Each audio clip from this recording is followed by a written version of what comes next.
Hi, welcome to the digital space of First Unitarian Universalist of Lubbock. My name is Heather Guthrie. Each week, we light a flame in our chalice to symbolize our history and our freedom of religious expression. This week's chalice lighting words are from Coretta Scott King. The greatness of a community is most accurately measured by the compassionate actions of its members.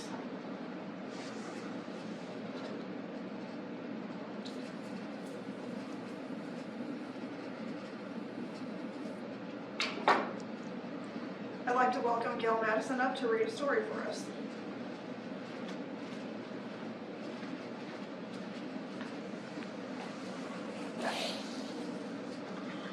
Today's children's story is When the Wind Stops, written by Charlotte Zalato, illustrated by Stefano Vitali.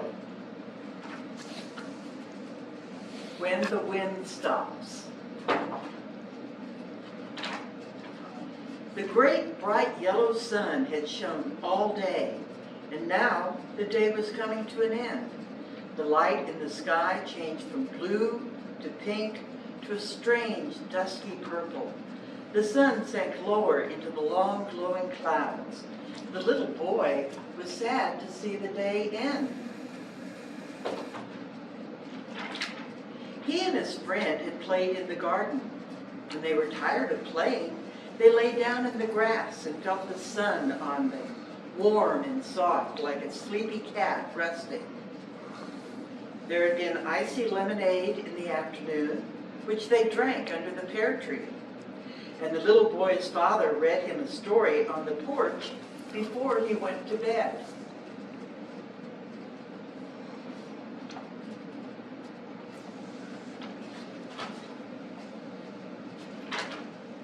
Now his mother came to say good night.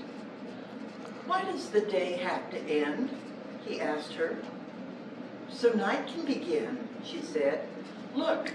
She pointed out the window where, high in the darkening sky, behind the branches of the pear tree, the little boy could see a pale sliver of moon. That's the night beginning, his mother said, resting her hand on his shoulder. The night with the moons and the stars and the darkness for you to dream in.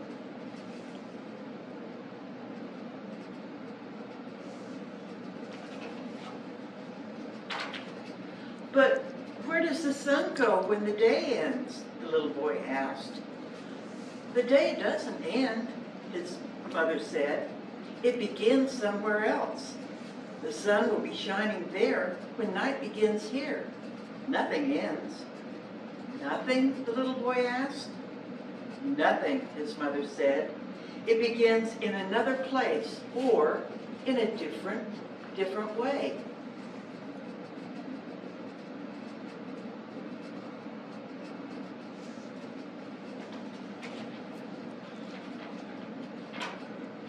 The little boy lay in bed, and his mother sat beside him. Where does the wind go when it stops? He asked. It blows away to make the trees dance somewhere else.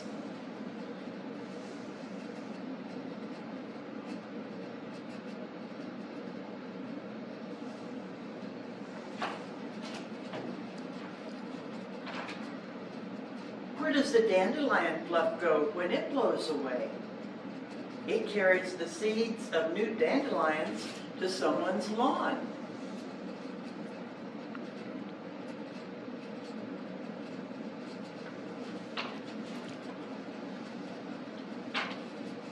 Where does the mountain go after the top? Down to where it becomes a valley.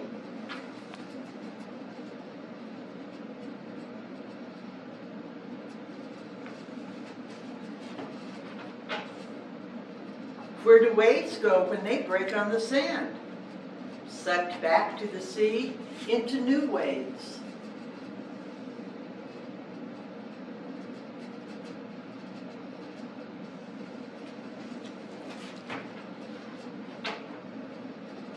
Where does the rain go when the storm is over?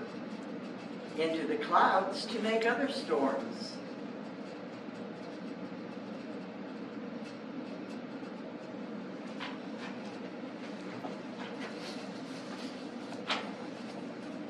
And where do clouds go when they move across the sky? To make shade somewhere else.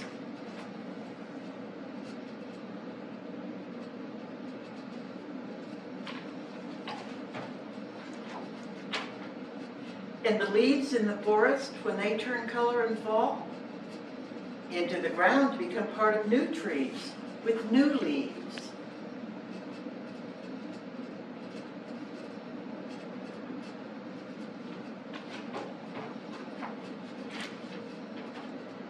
But when the leaves fall, that is the end of something, said the little boy. It is the end of autumn. Yes, his mother said. The end of autumn is when winter begins.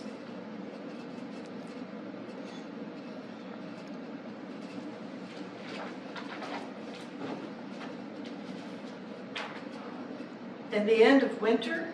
The little boy asked. The end of winter, when the snow melts and the birds come back, it's the beginning of spring, his mother said. The little boy smiled.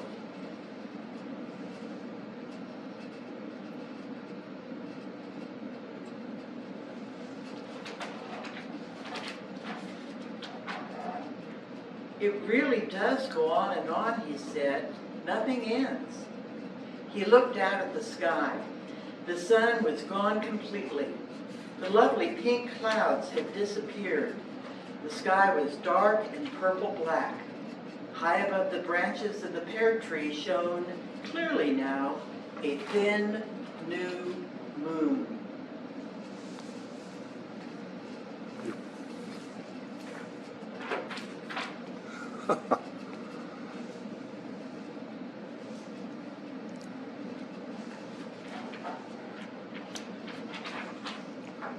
Today is over, his mother said. It's time for sleep. And tomorrow morning, when you wake, the moon will be beginning a night far away, and the sun will be here to begin a new day.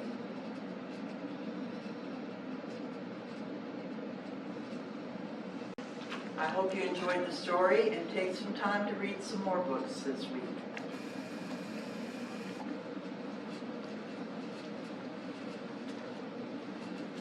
Thank you, Gail. That was lovely. If you have any joys or concerns that you don't mind being in a public forum, feel free to leave them in the comments below this video. Also, you can send them to the office to be included in the newsletter. I think I speak for all of us when I say that all of our hearts go out to all those who are sick and those who are well, those who are working in essential services, those who are staying at home with their children, those who have lost jobs or have had their hours cut, and all of us who have the joys and sorrows of daily life that don't end just because of this frightening little bug that has turned all of our lives upside down.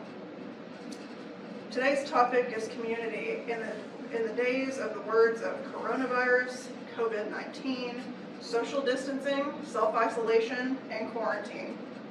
Most of us are tired of hearing these and similar words and expressions, yet frequently we can't restrain ourselves from constantly thinking or talking about it. I know many of you want to discuss anything else, but in our current situation, I find myself completely unable to approach the subject outside of this present context.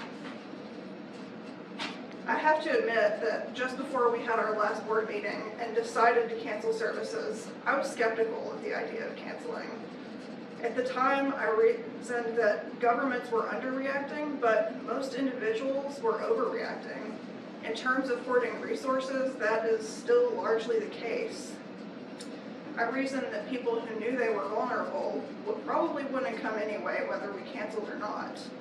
But in retrospect, I realized that this was a really selfish attitude on my part.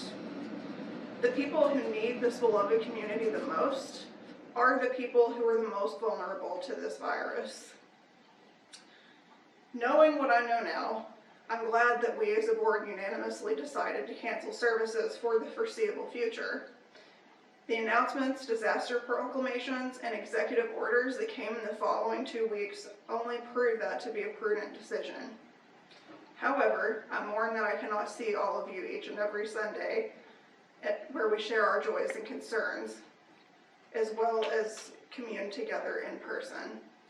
I know how important community is to our mental health, and our happiness, each of us and the whole of us.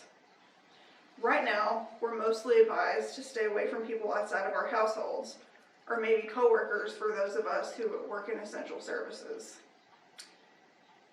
especially medical, retail, government, and other public-facing jobs. Last week, Lisa talked to us about nourishment, and I think that metaphor applies here as well. How do we continue to nourish our community? How do we ensure its continued vibrance and growth? Firstly, remember that the act of physically separating yourself from others is an act of love for all of those communities to which you belong. It is a way that we can protect each other, especially our older and sicker friends and family members. Secondly, remember only to buy what you need to get through the next couple of weeks. Please, please remember that your neighbors also need to buy food and toilet paper. I'm guessing that members of our community are among those most likely to remember others during this time, but it bears repeating. In a similar vein, please remember that the church still has ongoing expenses, including electricity and insurance and numerous other things. So if you typically donate money through the collection plates, please continue to make those donations. You can contact the office to find out the best way to do that. Let us all do everything in our power to make sure that this space will be ready for when this community re-enters it. While we often complain about how social media and other communication technology can devolve into a cesspool, right now they're keeping us connected in ways that we could never have imagined. You're watching this video now on your phone, tablet, or computer. You can engage in the comment section with each other. Many of you are keeping in touch on FaceTime, Google Hangouts, Zoom, and other face-to-face simultaneous video technologies. Maybe you're even using these technologies to go to work and participate in meetings on a broader digital scale than you ever have before. If you have people within your isolation circle who don't know how to use these technologies, I strongly urge you to teach them. You can help them keep in touch with their friends and outside family members in a way that's safe for everyone. Moreover, let us remember that regular phone calls and texting are still a relatively accessible way to keep in contact. I'm sure that our older members in particular would appreciate a phone call and to hear somebody's voice. As of now, we're not under a shelter-in-place or a true quarantine order. I fear this may come if we do not collectively abide by our current measures. Even with current restrictions, we can safely engage in activities outside the home, provided we keep a distance of at least 6 feet from other people outside of our isolation circles. You can still go to the park and soak up the sun with a friend on a nice day. More importantly, this means we can still take care of each other. If anyone out there needs someone to pick up their groceries or run their errands, let us know. I can pick things up and leave them for you on your front porch so that you never have to actually come into contact with me. And I'm sure I'm not the only one who would be willing to help with that. So if you don't have my contact information, it's in the UU directory, or you can contact Nikki or Lisa and they can give that to you. And if you're interested in helping anybody out, again, please leave that in the comments below. In a broader sense, our Social Services Committee, chaired by Tracy Benefeld, has been assisting in an effort to sew reusable, washable masks for hospitals and other medical facilities, using a pattern and materials approved by the Centers for Disease Control. I can't even hem my own pants, but if you have a sewing machine or sewing skill and would like to help out with that, please contact Tracy or Nikki in the front office. I'm sure they'd be willing to help you out there. There's a very real shortage of personal protective gear for medical professionals and patients, and these are essential for preventing the spread of COVID-19 and preventing our medical system from being even more overwhelmed than it already is. We've been really lucky in Lubbock, but we can see our future in other cities that are completely overwhelmed at this time. In these times, it's essential that we follow the better angels of our nature. If we want our community to remain intact, any of our communities, it's going to take effort. We have to show up for each other from a distance. We will have to face our fears in order to take care of ourselves and take care of each other. I will try to make sure that there are some resources linked in the description that can help you figure out how to do that. Some of it will be scientific information, some of it will be how people are coping with being at home, how people are helping others, so look for that. Our closing words today are derived from our fourth source, Jewish and Christian teachings, which call us to love our neighbors as ourselves. While I do not identify with any of the Abrahamic faiths personally, I will accept wisdom wherever I can find it at this time. In that spirit, I offer you Ecclesiastes 4, verses 10 through 12. For if they fall, one will lift up his companion, but woe to him who is alone when he falls, for he has no one to help him up. Again, if two lie down together, they keep warm, but how can one be warm alone? Though one may be overpowered by another, two can withstand him, and a threefold cord is not easily broken. Go in peace.